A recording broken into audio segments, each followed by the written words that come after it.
우리 하나님 말씀 역대하 25장 1절에서 13절까지 말씀입니다. 역대하 25장 1절에서 13절까지 말씀을 교독해서 읽도록 하겠습니다. 아마시아가 왕위에 오를 때에 나이가 25세라 예루살렘에서 29년 동안 다스리니라. 그의 어머니의 이름은 여호앗단이요 예루살렘 사람이더라. 아마시아가 여호와께서 보시기에 정직하게 행하기는 하였으나 온전한 마음으로 행하지 아니하였더라. 그의 나라가 굳게 섬에 그의 부왕을 죽인 신하들을 죽였으나 그들의 자녀들은 죽이지 아니하였으니 이는 모세의 율법책에 기록된 대로 함이라. 곧 여호와께서 명령하여 이르시기를 자녀로 말미암아 아버지를 죽이지 말 것이요 아버지로 말미암아 자녀를 죽이지 말 것이라. 오직 각 사람은 자기의 죄로 말미암아 죽을 것이니라 하셨더라. 아마샤가 유다 사람들을 모으고 그 여러 족속을 따라 천부장들과 백부장들을 세우되 유다와 베냐민을 함께 그리하고 20세 이상으로 계수하여 창과 방패를 잡고 능히 전장에 나갈 만한 자 30만 명을 얻고 또 은 100달란트로 이스라엘 나라에서 큰 용사 10만 명을 고용하였더니 어떤 하나님의 사람이 아마샤에게 나와서 이르되 왕이여 이스라엘 군대를 왕과 함께 가게 하지 마옵소서.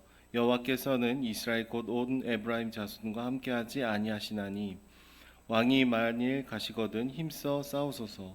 하나님이 왕을 적군 앞에서 엎드러지게 하시리이다.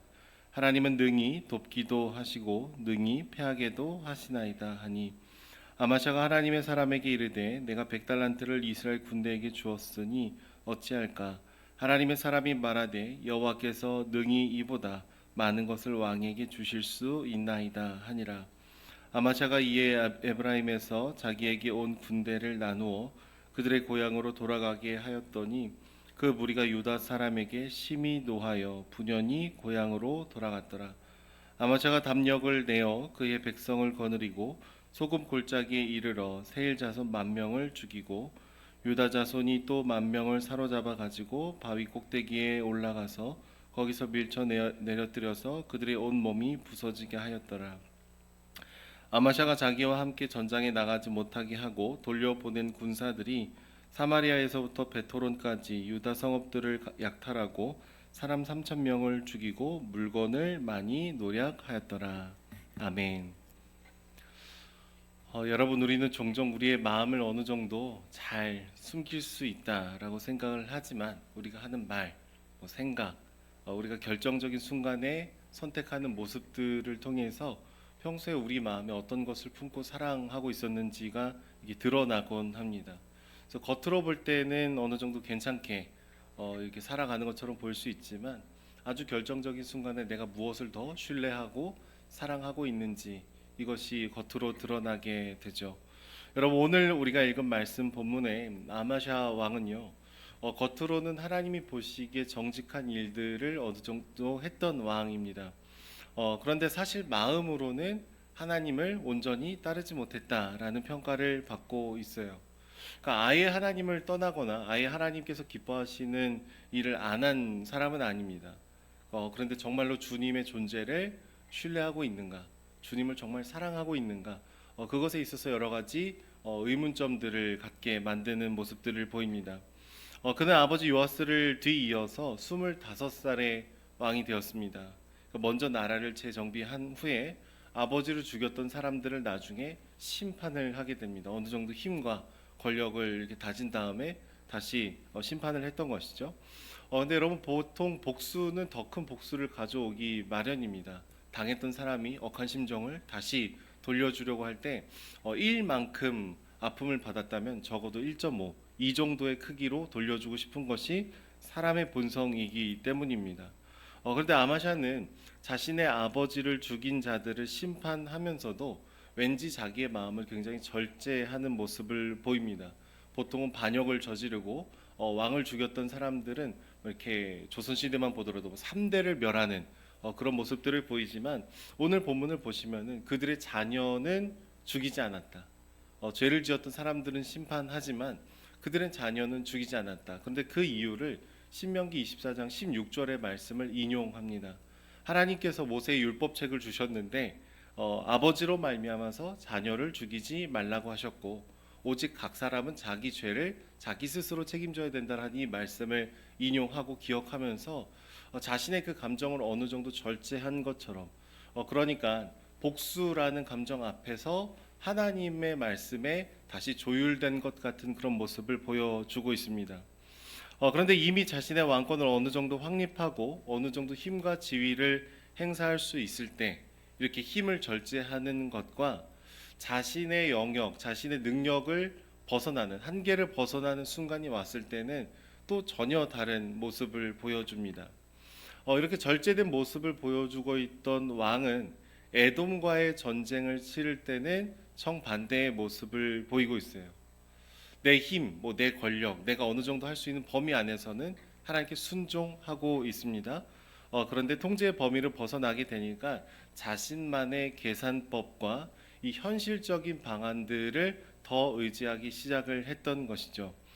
에돔과의 전쟁에 앞서서 자기들이 갖고 있는 30만 명의 군사들을 소집해서 나아갑니다. 그런데 이 숫자가 부족하게 느껴지니까 어떤 선택을 내리게 될까요? 은 100달란트를 지불하면서 북이스라엘의 군사 10만 명을 용병으로 데리고 오는 겁니다. 이것은 사람의 눈으로 보면은요, 우리가 사람의 숫자가 적으니까 더 많은 군사가 있어야 된다. 그러기 위해서 내가 돈을 지불하고 북이스라엘 사람들을 고용한다. 이것은 굉장히 현실적이고 이 실용적인 방안이겠습니다. 그런데 그 마음에 하나님 한 분만을 의지하고자 하고 했던 그 마음들이 없었다라는 것이죠. 오늘 말씀 본문을 보시면은 이름도 기록이 되어 있지 않은 한 선지자가 왕에게 나아옵니다. 그리고 우상 숭배와 이 죄악이 가득 차 있는 이스라엘 군대와는 함께 전쟁에 나갈 수 없다. 그래서는 안 된다. 여호와께서는 에브라임 자손과 함께하지 않는다라는 것을 왕께서 아시지 않습니까? 그런 조언을 하게 되죠. 여러분 왕의 입장은 어떨까요? 이미 돈을 지불했어요. 그들이 와 있습니다. 그리고 이 사람들의 숫자가 훅 빠져나가게 되면은 내가 전쟁에서 질 것 같은 두려움이 막 엄습할 겁니다. 지금 당장 전쟁을 이렇게 치러야 되는데 너무 이렇게 현실에 동떨어진 얘기를 하고 있다. 신앙적인 얘기만을 하고 있다. 그런 생각이 아마샤 왕 편에서는 들었을 것입니다. 현실을 좀 봐라.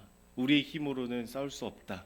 그리고 내가 이미 100달란트를 지불을 했는데 선불로 줬는데 이 돈을 그러면 어떻게 할 거냐. 굉장히 현실적인 언어로 이 선지자에게 대응을 하죠. 근데 이 선지자는요, 더 놀라운 신앙 고백을 하죠. 여호와께서 능히 이보다 많은 것을 왕에게 주실 수 있을 것입니다 라고 얘기를 합니다. 여러분 왕은 지금 현실적인 얘기들을 하고 있습니다. 돈이 아까운 거예요. 근데 선지자는 우리의 계산을 뛰어넘으시는 하나님을 의지해야 된다라는 것을 얘기해주고 있는 것이죠. 아주 다행히도 이 아마샤 왕은 그래도 이 말을 듣고 순종합니다. 대단하다고 생각을 해요. 북이스라엘 용병들을 분리하고 다시 되돌려 보냅니다.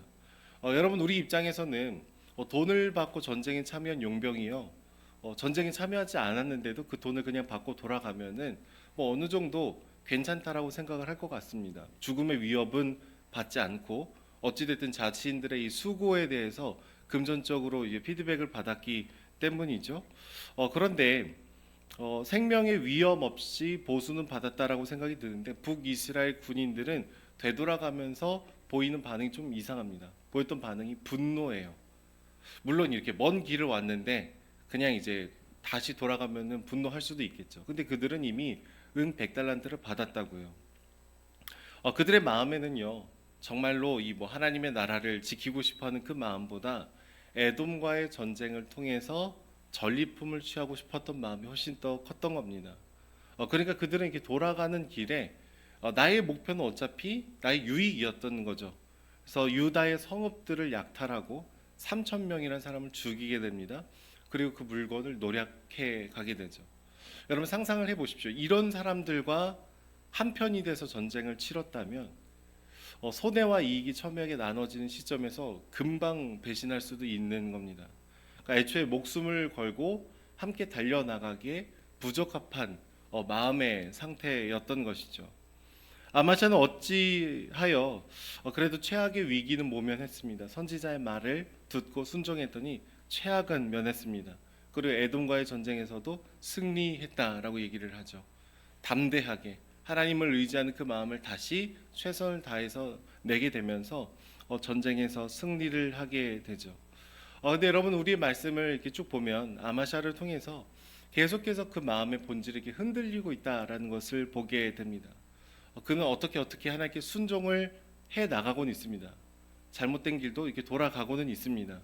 그런데 정말로 하나님만을 신뢰하냐, 주님을 의지하냐, 그 질문을 계속해서 오늘 본문을 던져주고 있는 것이죠. 결정적인 선택의 순간들마다 우리의 기본적인 성향이 나옵니다. 그러니까 하나님을 제외한 인간의 현실적인 계산들이 불쑥불쑥 튀어나오게 되는 것이죠. 하지만 이런 모습은 아마샤라는 인물만의 문제는 아닐 겁니다. 오늘을 살아가면서 우리는 종종 나의 판단, 나의 계산, 나의 계획을 하나님보다 더 신뢰할 때가 많이 있어요. 이렇게 하면 안정적이고, 이렇게 안 하면 안정적이지 않고, 그리고 그 계획에는 마치 하나님이 없다고 얘기하진 않지만 하나님이 나를 도우시지 않을 거라는 것을 전제하면서 그 계획을 세울 때가 있죠. 그러면서도 우리는 나는 스스로 굉장히 현실 감각이 뛰어난 사람이다, 그렇게 얘기를 할 때가 있습니다. 그래서 하나님께서 우리를 통해서 하신 일들을 꿈꾸지 못하고 상상하지 않고 현실에 끌려서 나의 성향에 이렇게 끌려갈 때가 많이 있는 것이죠. 믿음으로 나아가지 못한 순간들이 있습니다. 꿈을 꾸지 못하고 상상하지 않게 되면은요, 우리는 계속 그 수준에 머무를 때가 있어요. 그냥 우리의 기도의 수준도 그냥 이루어질 일들만 기도하고, 하나님께 나아갈 때도 그냥 나의 수준 정도로만 계속해서 나아가다 보면은요, 우리가 하나님을 막 경험하고 알아가고 기도의 응답을 체험하고 이런 일들의 빈도수가 상식적으로 굉장히 줄어들게 되는 것이죠. 여러분, 하나님께서 기뻐하시는 일들에 담력을 가지고 도전해 보신 적이 있습니까? 나의 성품을 뛰어넘고 나의 한계를 뛰어넘지만 하나님께서 정말로 기뻐하시는 일이라면은 우리가 그것을 향해서 마음을 열고 나의 성향을 깨트리고 주님을 신뢰하면서 한 발자국, 두 발자국 내딛어 보면 이렇게 살 수 있구나, 이렇게 주님을 경험할 수 있구나, 그런 생각을 할 수 있게 되는 것이죠. 제가 개인적으로 오늘 말씀 묵상하면서 이 왕의 모습이 저의 모습과 비슷할 때 참 많다는 것을 보게 됩니다. 저의 MBTI는 굉장히 지극히 현실적인 사람이거든요. 작년 이맘때가 계속해서 떠오릅니다. 작년 이맘때 이 공간에 인테리어가 막 이제 진행이 되고 있었습니다. 어제가 저희 그 노회가 있었는데 노회 점심 시간에 우리 이교원 목사님과 교육자들이랑 함께 이 공간에 왔던 기억이 납니다. 막 먼지가 날리고 이제 막 공사가 시작되고 있었습니다.